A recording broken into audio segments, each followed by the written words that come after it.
Hey guys, welcome to the Exercise Archive home workout series with myself and Kate Mate. And we're going to take you through some exercises and tutorials of what to do and what not to do at home. And you're like, Carl, why are you holding a bunch of poles? Well, there's a thing called shoulder dislocates that we do. No, we're not here to dislocate shoulders, but actually we are using it to strengthen the muscles and open the muscles of the chest. So really good postural exercise. Now, not everyone has their own dowels at home. I have about 4 of them. You do. Yep. And if you don't have power bands, the cool thing is you can use your own broomstick. So took the broom off with a screw, and there you go, you've got your own dowel as well. Now let's compare between myself and Kate. So if Kate does it and I do it, you'll see that I can't go very far, and Kate can. If you're like me, just work the range that you have. Over time, it will open up. The key here is not to let your rib cage go. So if Kate turns side on now, so let's get rid of my cheat stick. So we look at Kate, she's pushing her feet together, squeezing the quads, glutes are on, abs are on, and then she's working through the movement. So you see, notice that nothing is changing. So you actually have to use your abs a lot and your glutes to support you when doing the shoulder dislocate. Lovely. Now, one thing to note when performing the shoulder dislocate, a lot of people just do what Kate just did. Don't do it correctly. Is they just move through or they bend their arms. So number 1, squeeze tricep, lock your arm out, so you're gonna get the bicep involved all the way up. Number 2 is use the shoulder. So if we watch Kate come all the way back down, no, in front. So let's watch the shoulder here. So Kate protracts her shoulders, they go as far forward as they can. Then she brings it as far forward as possible. Once she gets to about in line with her ears, she lifts her shoulders as high as she can, so it's elevating. Then she pulls them back to retract and then down. Now, normally when people pull down, the ribs flare out. That's where your pecs are quite tight and they're pulling the shoulder back, and that's what you're cheating. Keep the ribs down, so you're forcing the pecs to strengthen and open through full range. Now, other things that you're gonna need for this home workout series is a towel. So Kate's gonna roll that up for us. Nice and tight. And some books. No, you're not gonna read, but it's actually to assist you for some exercises. So, to get started, boom. We're not gonna use the towel just yet, but the next exercise is a heel elevated goblet squat or a quad squat. So, Kate's gonna place the heels on top of the books. Now, when we put the heels close, now one thing you'll notice is it's starting to slide. So you might want to put yourself against a wall for this one, because if you're behind a wall, so if I pretend to be a wall and Kate goes to squat down, pushing the knees as far forward as you can, she'll feel the wall contact her. So that's going to give you feedback.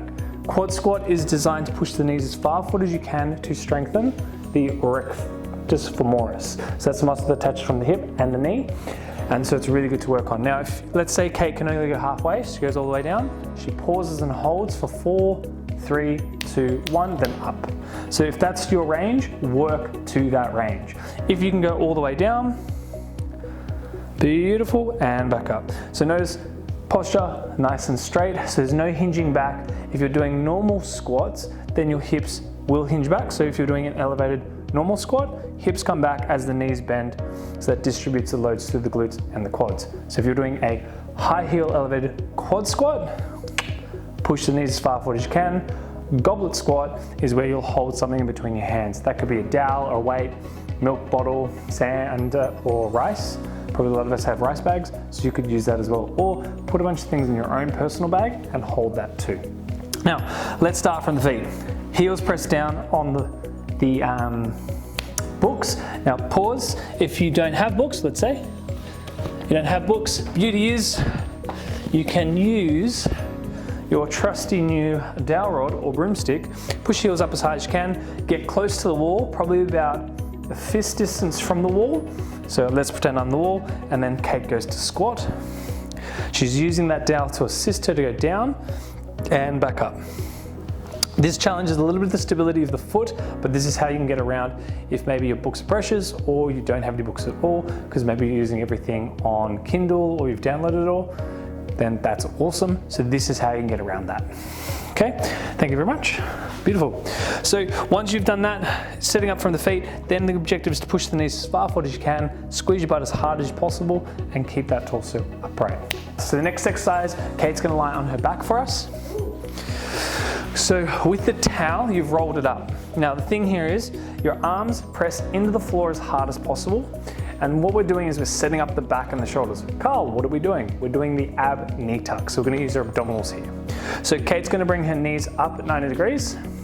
And the key here is to squeeze the towel as hard as you can. That's going to engage your adductors when performing this movement. Point your toes, be an elegant ballerina. Yes, elegant ballerina. Pushing down as hard as you can. Kate's cheating. Bing! Push down harder. Now from here, the hips, you're going to move from this angle. So you maintain 90 degrees of the knee and you're pushing the thigh forward all the way down, keeping the stomach tight. Now you shouldn't see it puff up. That's your hip flexors kicking in. Back up. So remember, no hip flexor, no puffy stomach, abs pull down and in. You might be able to touch the ground, you might not be able to, but work the range you can. And lastly, ask your partner to maybe help you out. So you can play a game, and if you take it, partner gets a point, squeeze. And if I go to take it and they don't get it, you get a point. So have some fun with this one. If you bring your partner involved to it, you can actually challenge each other, and actually they're helping you, not making it harder, No, they're just helping you. They're making it harder. Yeah, they're not being nice. But anyway, your abs will be stronger, your adductors will too, and then you can crush their head with your thighs. Fantastic. So that's the ab knee tuck. So remember, push the arms down, squeeze as hard as you can, belly pulls down and in. Once you've done that, have some rest. Cool.